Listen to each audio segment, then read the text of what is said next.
I got a little buzz on. Had it out with my mom this morning. She's crazy, boy. But I'm not thinking about that right now. I'm thinking about my poor boy.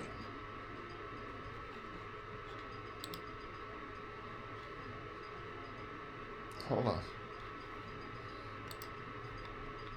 Alright, what did I just do? Oh. I am thinking about my poor boy. Nah, this doesn't seem the right time to do this.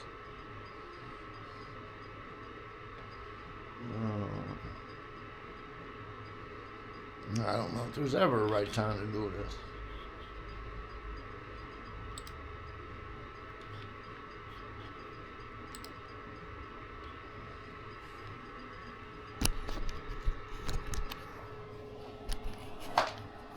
That's my boy. At least he was. I can go over the whole story about how my life got flipped upside down. How I lost everything, and when I mean everything, I mean everything. Wife of 20 years.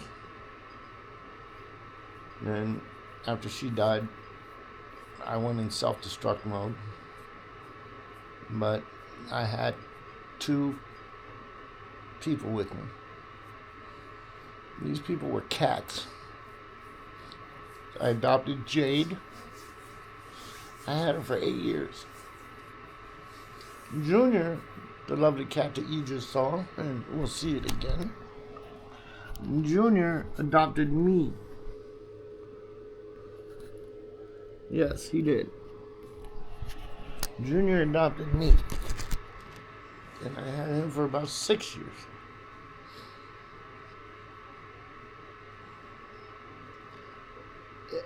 They were my only companions, my only true soulmates, the only 2 people I had to talk to were my cats. They followed me everywhere like dogs. I'd be walking down the street, people be like, "Oh, that's the crazy cat guy." Yeah. It was funny. One time, one of the managers of the apartment complex saw me and Jade walking. And he was driving by and he slowed down and he stopped. He goes, "Hey, your dog needs to be on a leash." I just laughed. And he took off. I'm like, "Okay, I'll keep my dog on a leash." I don't have a dog. Oh my God. No, they were everything to me.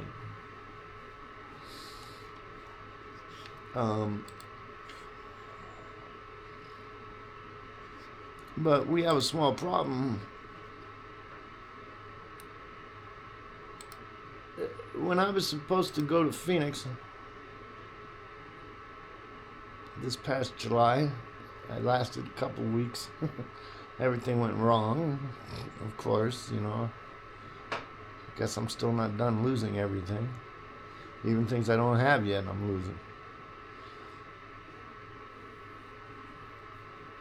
So, Junior is a feral cat. Came from the woods behind the apartment complex. And he was TNR'd, which means trapped, neutered, released. I clipped his ear, which means the shelter won't take him. And that's fine, because he's not a house cat. He's a 90% outdoor cat. Even in the winter, spring, summer, fall, doesn't matter. He eats the craziest shit. He eats bugs, lots of bugs. I mean, he's never going to starve to death. Because he'll eat anything.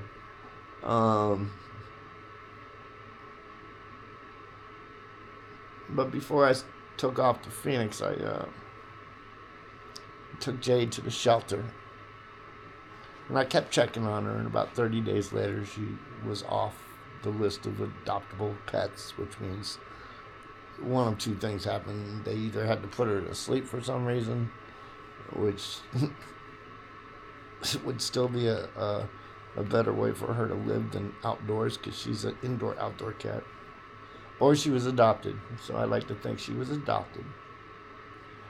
But since Junior is TNR'd and clipped, they know he's feral. And the shelter doesn't take ferals. Oh yeah, didn't I already say that? And then I said that's okay because he's, feral, whatever. So, it was the hardest thing I ever had to do. I had to leave him behind at the apartments.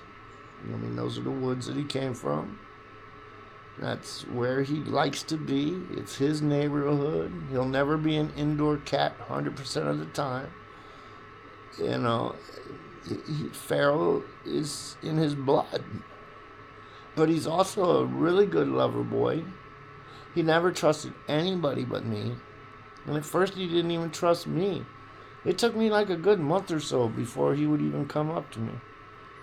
And that's because I was feeding him a raw diet. People were leaving cans of tuna and shit out for him, man. I take the shit and throw it in the trash. Tuna is bad for cats. So, I mean, it's okay once in a while as a treat, but it's got way too much vitamin A, and vitamin A is toxic to cats. So I put him on a raw diet, ground beef, rice, spinach, mash it all up, blah, blah, blah, blah, blah. He loved it. It had a lot of fat in it because he was skinny and covered with ticks.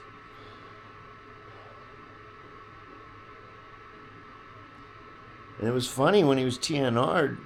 When I first met him, he wasn't TNR'd, and he had gonads, huge gonads. Oh my God, it was funny. They were huge. And then I went to the hospital for a week or two. And he and Jade stayed out. The neighborhood took care of them, made sure they were fed and everything. It was summertime, so it was no big deal. So the neighborhood took care of the cats while I was in the hospital. And I came back, and I thought Junior got in a fight because half of his ear was missing.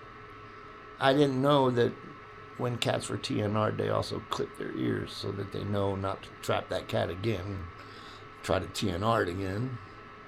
So they clip their ears. I didn't know that. So I assumed that he was in a fight. I was like, wow. But then I noticed something. I was like, wait a minute, dude. You're missing something. I saw something's missing with you, buddy. And it was his gonads. So somebody, I guess, had him TNR'd. Somebody reported him, and some group came and did it, because the county doesn't do TNRs. Private groups do. So somebody came out, trapped him, chopped his gonads off, chipped him, which was nice, and I assume gave him rabies, distemper, and all that other shit that they should have. Maybe just rabies. So I registered his chip in my name, and it saved me a lot of money. It was kind of cool. I didn't have to pay to have him neutered or chipped or anything like that, or shots. So yeah, and then we just clicked. Jade, of course, Miss Prissy, she wasn't too happy at first, but she got used to him, and they became a couple, and yeah, they were cute. They're so cute too. And they were just like a married couple. Every once in a while, having to give each other a little slap in the face. Not that I ever slapped my wife. I never have. But, no, you know what I mean. Like, just joshing and playing around a little bit. So, yeah. So they had that relationship. And it was good. And I wanted to keep them together. But, like I said, the shelter wouldn't take them. So I had to leave them out there. I have a sociopathic neighbor named Kim who said that she would take care of him when I was in Phoenix, when I moved. I don't believe she will. I don't even know if she's still there. I don't care. And I actually thought about going back and seeing Junior, because he's right down the street in the woods. This is what makes it really hard for me. He's so close, but I can't save him. I mean, if I went there, he wouldn't come with me. I mean, I could probably shove him in a kennel. I could probably keep him indoors for a week or two until the cold spell gets over. But I'm not healthy enough to do that. So, and I don't even know if it would work. And then if I did see him, if I did go out there, not now in the snowstorm, but because I thought about this a lot. Every time I go to the smoke shop down there, or Dollar Tree, or I'm sorry, Dollar General, and I'm so close to him, man, I just want to go over there and say, hey, buddy. But that wouldn't do him any good. He couldn't follow me home. He'd probably want to go back to our apartment, which I don't live in anymore. And I think it would be traumatic for him to see me walk away again. And it certainly would be traumatic for me to walk away knowing I got to leave my little buddy living in the woods.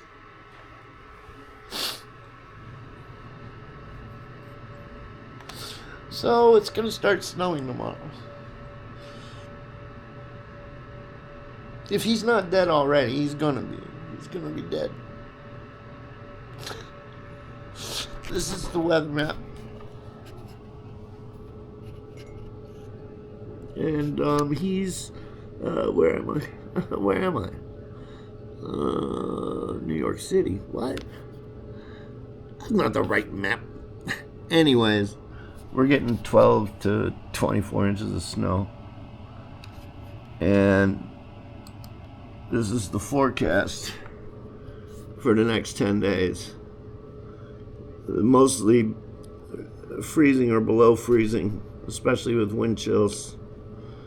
We're looking sometimes, look, Thursday, January 29th, lows, 5 degrees, 10 degrees the night before, 7 degrees the night before that, 7 degrees the night before that, 10 degrees. He's dead, man. He's not going to make it. So I have to live with that. And I'm really sad because I miss my buddy and I just want to save him. He's the only thing I had left, him and Jade. I don't have nobody. My mother doesn't give a fuck about me. I don't have any friends. Not a single one. I got myself into this position. I cornered myself. I made really bad decisions for a while. And then when I decided to move to Phoenix and get everything going again, everything backfired. And I wound up staying here with my mom, being a home health care provider. We don't need to be looking at this. We need to be looking at this. Whoops. Yeah, whatever. And that's not even going well, the healthcare provider thing, because my mom's crazy. I'll make another video about that. This isn't the time for that. This is the time for Junior. I miss my buddy. I love you, dude. You're the best buddy in the world.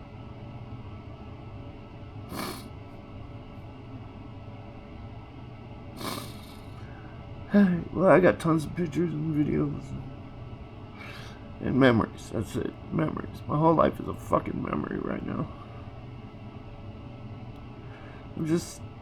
I need something. I need something familiar. Something I can hold on to. Something I can count on. Somebody that cares. Something that cares. I'm in a position now where I can't even have a cat. Although there is a cat here. Okay, well, that's... Yeah, technically, she's mine. She's my mother. She's been living with my mother for 8 years. 10 years, I don't know. I adopted her 10 years ago. And then about 6 months to a year after that, when I was destroying my life, I gave her to my mom. My mom moved out of the apartment. I went homeless for a while. And so my mom saved her. Her name is BB's. Like babies. You're my BB's. But my mom renamed her to Kiki, which is actually the name I had for me and Susan's first black cat. So anyway, I don't know where I was going with this. I guess I've said all I can say, but I miss my blood.